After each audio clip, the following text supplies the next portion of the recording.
Welcome to another waitingfornextyear.com podcast. Very happy for my next guest. I'm Craig Lindell, your host. 2 podcasts in a row where I've actually remembered to introduce myself. WFNY Craig on Twitter, but you probably know that because you're listening. The guy on the other end of the line today is on Twitter at Lull on Sports. Joe Lull, the self-proclaimed ombudsman. Do enough people call you that it's not self-proclaimed anymore, or is it still just self-proclaimed, Joe? I think we could strip the self-proclamation at this point, Craig. I'm pleasantly pleased and surprised after, it's been probably 4 or 5 years since that initial proclamation, how many people have jumped on it and now just refer to me as ombudsman. It's really surprising, it's pleasing, and it has done nothing but inflate my ego. And really, you were just afraid that Dennis Maniloff would assign you a nickname. Exactly. We know how Dennis is. We don't want to let him play fast and loose with nicknames because sometimes it goes well, like Dr. Smooth. And as much as I love Dennis other times, I don't know, you just kind of leave shaking your head. So yeah, and I remember hearing Dr. Smooth the first couple times, and I'm going, "What? I don't know," but it did work. It stuck. Now it's on T-shirts all over the place. So you got to give Dennis credit for that one. Yeah. I wish and you know what? He must be that good because I can't remember any of the ones that didn't stick. Well, that's the point. You're not supposed to remember the ones that don't stick. Right.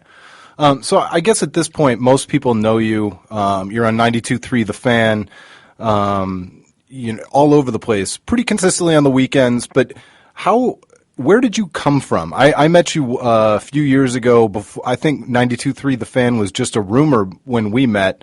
And at a Cleveland.com tweet up at Deegan's Kitchen. Yes. So where did you come from? How did you end up in sports media? Wow, that is an interesting question, Craig, that I have not been asked in forever. Where did you come from? I just kind of appeared. Probably has something to do with Mrs. Lull, but, you know. Yeah, well, yeah, obviously. I started doing the sports talk thing back in college as a freshman at Ohio University at their all-campus radio network, ACRN. It was an internet station.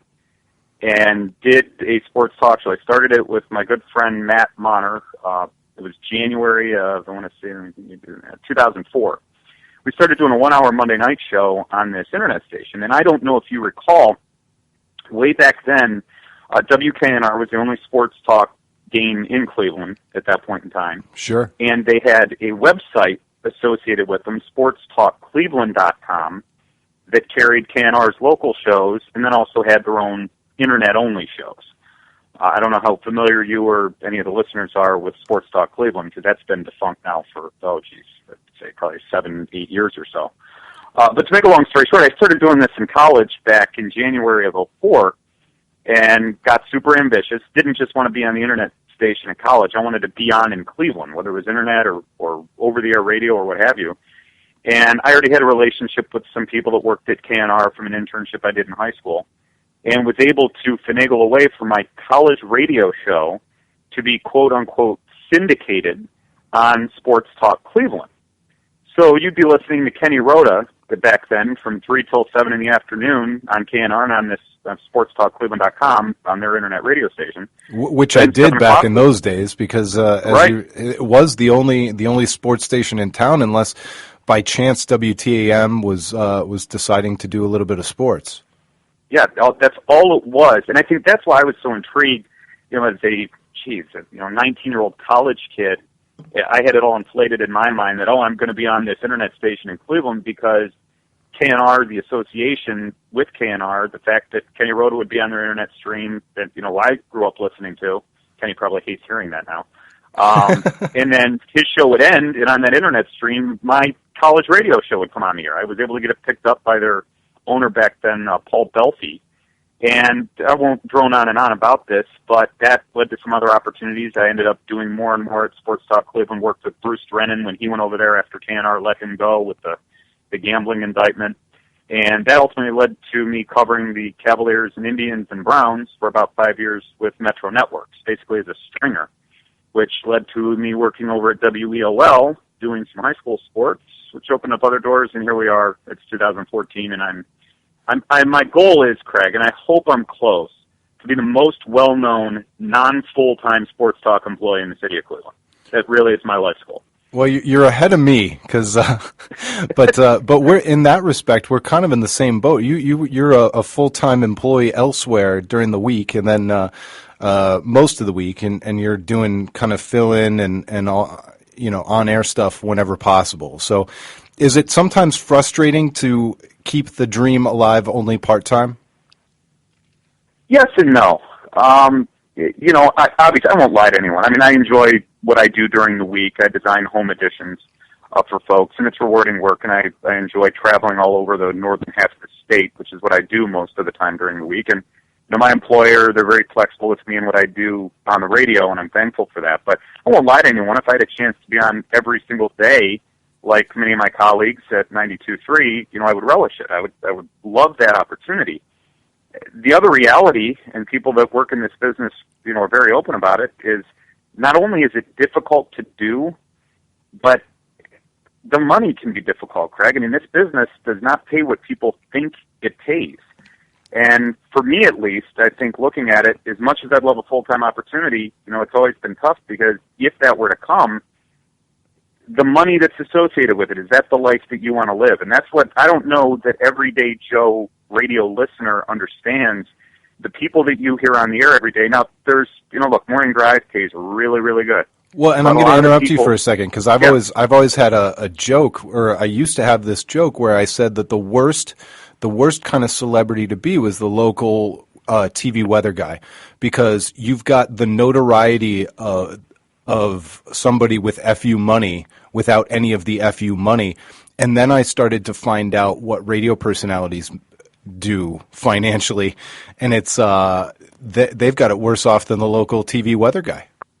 And there's no doubt about it. And I'm in it part time, but I know what people make and what this business makes. And if you make it big, you can make some really good money. But Jim Rome is the exception, not the rule. Right. And look, don't get me wrong. Locally, you can make some good money, but it depends where you're at. Depends what you've done before.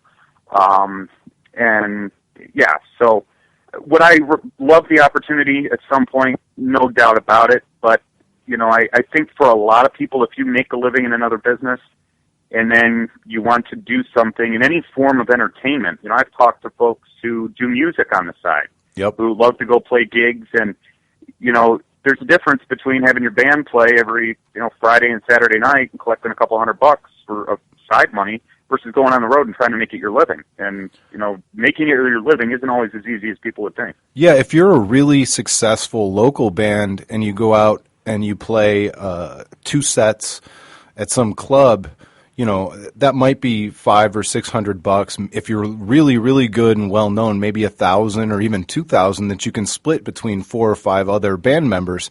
And then all of a sudden, how many gigs can you play in a week? Maybe 1. Right. So you're like, okay, well, I'm going to make $500 a week, and then you see what your rent is, and if God forbid you have children or anything like that. So obviously not doing it for the money, but it is interesting how the sports radio market. The level of fan in this market could support far more media than was ever there until 92.3 popped up. Why do you think it took so long for the market to really develop and the market to justify a second sports talk radio program or channel? Well, I don't know. Now, I will say that the last stop I had, which probably is what got me in over at the Fan, was the digital sports network, Cleveland.com. And I was going to bring that up.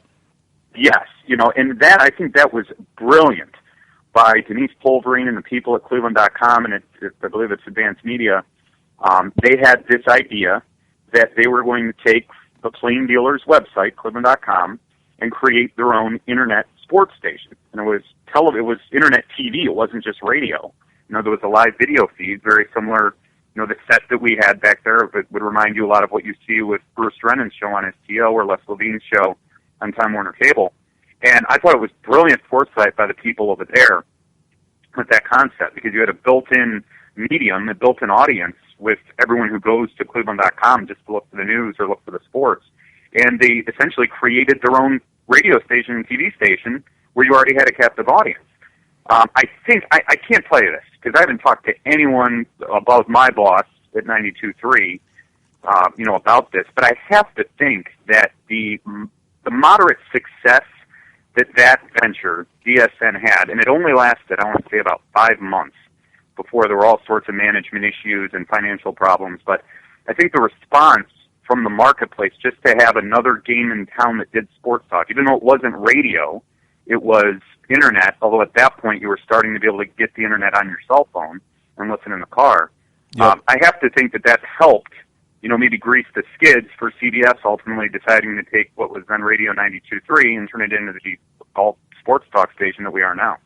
Well, especially now that you see how much attention 92.3 and CBS and different radio companies have paid to putting their stuff on apps and online and really promoting the heck out of the internet stuff, so that, every morning I hear, take us from your car to your desk on your phone and all this different stuff.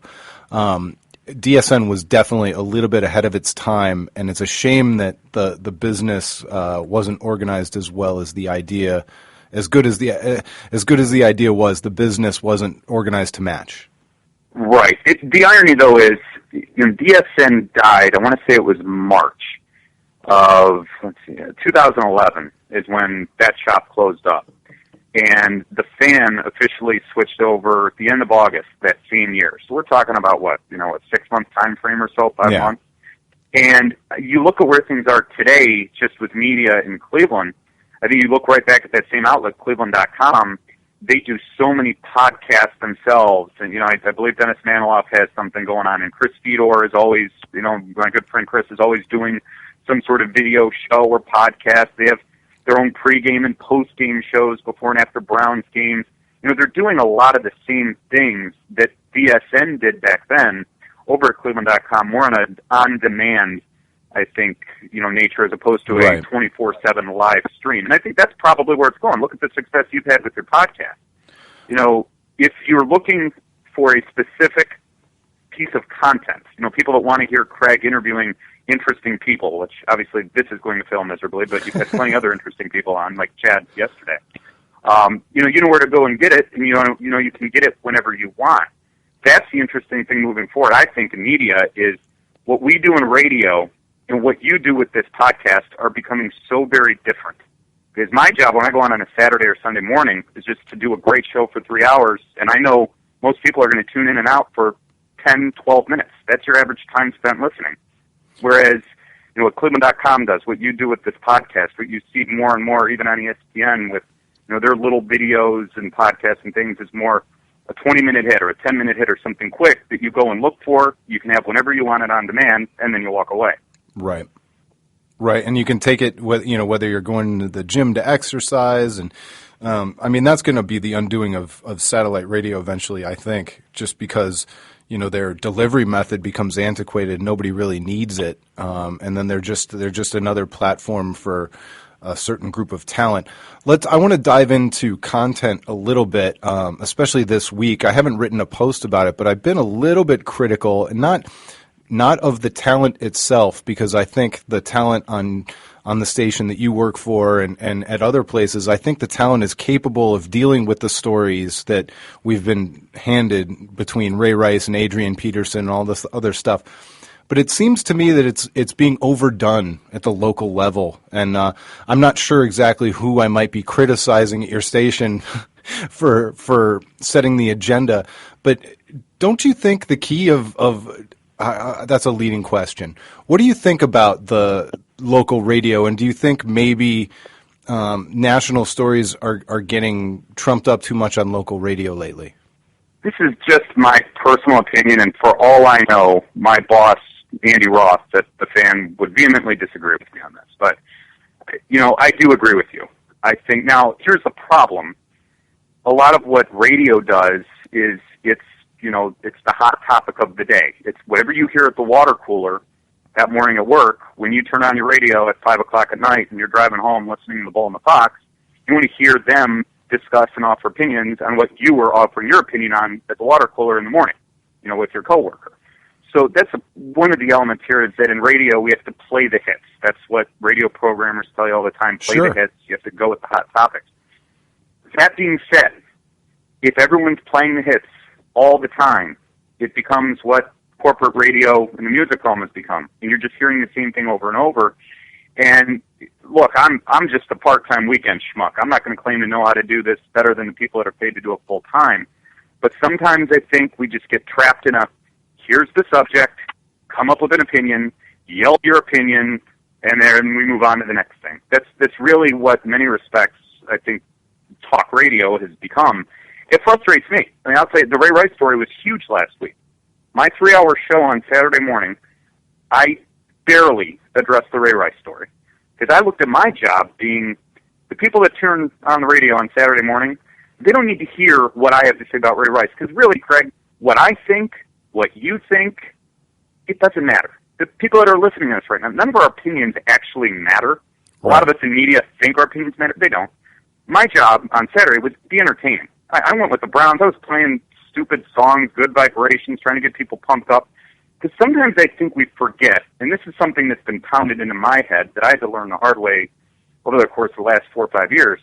This is supposed to be fun. And I don't know about you. I don't need to get in my car, turn on the radio, and always hear people yelling, always hear people disagreeing. That doesn't need to be it doesn't need to be PTI all the time. It doesn't. That's not what radio has to be. It's supposed to be enjoyable. And I do think there's times where we become too formulaic. Here's the topic of the day. Here's my opinion. You take the opposite opinion. We argue. We take calls. We move on to the next thing. And that's really not all that creative for. What's the word I'm looking for? I think we can do better than that sometimes. Well, and I think it's a fine line. You don't want to come off like you're ignoring the stories with the most gravity, even if they're taking place outside of your market. I just think that, when it comes down to it, the differentiating factor for 92.3 The Fan or WKNR or even this podcast is not to sound like what Mike and Mike are talking about, not to sound what Jay Moore is talking about on his nationally syndicated sports show. It's to dive more into the local stuff. And no, that doesn't mean dissecting, minuscule at bats of the Indians game with Houston last night. But it's a local station, and it can't be tone deaf to the national news, but it also can't be the same as the national shows. Right, it shouldn't be, and it's a fine line. You have to address the national things, but you also don't want to overdo it. And another thing that I try and shy away from is, again, leading with the idea that ultimately what I think, what you think, what the people listening to us right now think, does not matter, okay? Opinions are like rear ends. We all have them. Most of them stink, okay? They really don't matter. This is all just entertainment. But I get sick of hearing the same thing, all right? Whether it's Ray Rice or Greg Hardy or Adrian Peterson. Craig, do you think it's appropriate to abuse a child? You know what, Joe? I've thought a lot about this, and in my personal opinion, no, I'm just kidding. Yeah, of course not. How many times do I need to hear a radio host screaming and yelling about all these issues? Everyone's saying the same doggone thing. There's nothing original here. And that leads me back to where I was with, my podunk show on Saturday morning. There was not one thing other than a small commentary I did at the end of the show on the lack of, I think there's been a huge lacking aspect here where we're not doing enough to actually raise awareness for where people can go if they've been abused, or what organizations locally we can turn to or you could support as far as charity is concerned. And I talked about that for about 5 minutes at the end of the show, but there was nothing that I could add to the Ray Rice story that had not been said 679 times in the previous 24 hours. But you know what? So why do I need to say it? Yeah. Why do I need to say it, Craig? And I'm not saying that this has the same gravity or it's the as important, but I would prefer to talk about whether Ben Tate gets, how many carries does he get when he comes back now that the two guys in front of him have shined, and let's do a couple current events before I let you go. I've dragged you into this kind of meta conversation about media, which is always fun, of course, but are you buying the Browns at this point, or I kind of think that this is the mark of an average team, that they can finally win just about as many games as they can lose, and they're going to win a couple that we don't expect, and they're going to lose a couple that we don't expect, and that 8-8 is kind of the bar. That's where I set it at the beginning of the year, and that's where I'm continuing to set it.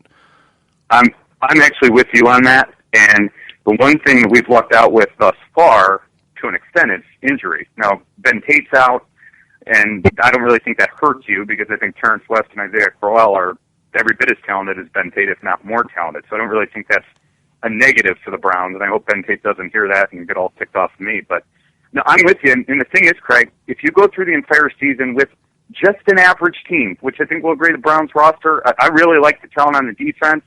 You know, the offense you're lacking in some areas, but if you do get Josh Gordon back the last 6 games, we like the running game, the lines look good, Jordan Cameron's an all-pro. So many times in this league, the difference between the 11-win team and the 11-loss team is a couple injuries and then a couple drives at the end of games. And looking at this being a more veteran team than we've seen before, looking at a quarterback who I know has only started, 4 or 5 games and has lots to prove still, but a quarterback who at least in those 4 or 5 games has looked the part of someone who can actually lead you when you need him to lead you. I mean, I can't tell you how excited I was Sunday. When was the last time we saw a drive like that out of a Browns quarterback at the end of a game?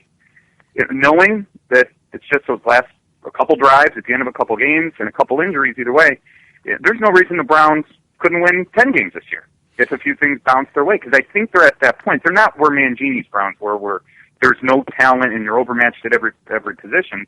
I'm with you. I think baseline probably 8 wins, because you should be able to win and obviously lose, but you should be able to win against everyone you play on your schedule. I truly believe that when I look at this roster and look around the league. And that's important to acknowledge as well, knock on wood. But based on what we've seen the first 2 games, we've identified some really, really key players. There might not be anybody more important to this team right now than Carlos Dansby. No. And you know what? God bless DeQuell Jackson, consummate teammate, leader. But you're just seeing with the physicality, the difference between a Carlos Dansby in the middle of the defense and a DeQuell Jackson. Again, DeQuell Jackson, you won't meet a better guy, but he was really, really good at tackling running backs 8 yards down the field. And you're seeing a huge difference with Carlos Dansby. You're seeing a huge difference with Dante Whitner.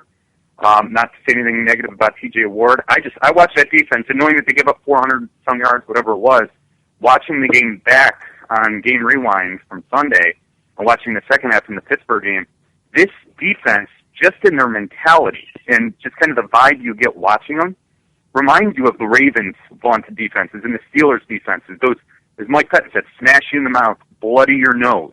That's what I see when I watch this Browns defense. And I couldn't tell you the last time I got that vibe watching a Browns D. I mean, you tell me. I can't even remember it. No, I mean, and all you have to do is follow the middle linebackers. You mentioned DeQuell. I tried to think about, Andre Davis, Andre with an A, right? I mean, right. You start going Earl Holmes, yeah. Maybe when we had Wally Rayner, we would have been this good, but I'm not sure. Yeah, and so how much of this, and obviously we have no idea, this is all conjecture, but I had such doubts about Mike Pettine coming in, and I really truly thought that, I know you disagree, but I truly thought that he was kind of leftover kind of guy, but man, has he looked the part. He seems to be leading with that attitude, and they seem to have bought into this guy. I couldn't be more impressed with the guy to this point, honestly. And I know what the perception was, and I will still fight it to this day, that the Browns were a rudderless ship going through that coaching search back in January and early February. I was privy, it came out afterwards. I had been very vehement that there was another candidate, a big name who was involved. I couldn't disclose it was Jim Harbaugh. We obviously learned later that, yes, Jim Harbaugh was almost the coach of the Browns, but I was privy to some information throughout that whole process, and I'll just say it was not as bad as everybody thought. And you're just that Joe Banner butt kisser, aren't you? Well, I know. I'm just the Banner shill. That's all I am. That's what I've been reduced to by many out there. That wasn't sarcasm. I think you are. Yeah. Hey, let's look at you. How much time we got left, Craig? You want to go back over Joe Banner's record? How about Josh Gordon? Should we have traded Josh Gordon like you wanted to? Trent Richardson, you want to go back over that? No, but I will say that for as smart as Joe Banner is, and I don't disagree with you that he's a very, very smart, savvy guy, I think the culture of Joe Banner, and I think that is a real thing. I think the fact that they missed out on both Chip Kelly, who, I mean, Joe Banner on Twitter has been in high praise of Chip Kelly, and the Harbaugh thing's a weird one. But I do think there's something to be said for the culture of Joe Banner, and maybe it was just his reputation preceding him. Maybe there's no reality to it, but I think it scared some people off. Well, I don't think there's any question, and I'll sum it up for you in one phrase. And pardon my language here, but say whatever you want. Coaches want their asses kissed. Okay, that's why they're coaches. Right. They're authoritative figures. That's how they want to be treated, and I think it's safe to say when the Browns had that day-long meeting with Chip Kelly, they probably put Chip Kelly through a little bit more of a ringer than Chip Kelly thought he should be put through. We know the Ken Wisenhunt story where Banner wanted to have right of first refusal on the assistant coaches, and Ken Wisenhunt this was back the first time around when they ended up hiring Chud, and Wisenhunt said, "Who the hell do you think you are?" basically. Well, I would make the argument when you're the CEO of the organization and the health of the entire organization is your responsibility, and you have doubts about assistant coaches that have been hired by this particular head coach in the past, that you should have the right to make that request. But again, coaches want their asses kissed. And I think you're right with the culture. What you're seeing now is when they hired Mike Pettine, I think obviously he didn't have much clout. He was just going to take the job. Yeah, no bargaining power. Right. But you're going to see a little different now where I think Ray Farmer and obviously Pettine are going to have a little bit more room to work without maybe quite as intense scrutiny as they may have had if Banner had stuck around. But I will say till the day I die that I probably won't, because we're talking about Browns coaching searches from 2013 and 2014. When I die, we all got problems. But I really never had a problem with the way they went through those processes because there's a lot more to it than fans think and the media conveys sometimes. It's not pick a name who's had success and give them a contract and make them your coach. You're hiring someone who's going to be in your building 65 hours a week, who's setting the culture for your football team, who's hiring all sorts of assistants. And, the head coach is a very important decision, and for the people hiring the coach, I think sometimes, but actually oftentimes, in the NFL, organizations are way too flippant with it. And that's why I'll always credit Banner for the amount of due diligence, we'll say, they put into those processes. It's just unfortunate when it was all said and done, everybody looked at it and thought that they just had no idea what they were doing. Well, let's just say that I like Joe Banner, and I trust him, and I think he's smart. If I were ever in a position, and this will never happen, where I owned a team and I'm running it, I would pay him as an off-site consultant. That'd probably be the perfect role. Perfect role. You got it all figured out. Now we just need to get you into an ownership role. That's or until I become the offsite, I could be the offsite consultant for the local radio industry too, and set the agenda, keep these national stories at bay. Right, and once you get if you get the ownership gig and you hire Joe Banner, hopefully I've done enough ass kissing to Joe Banner that then he will hire me to do something, anything. You could be my Vic Carucci.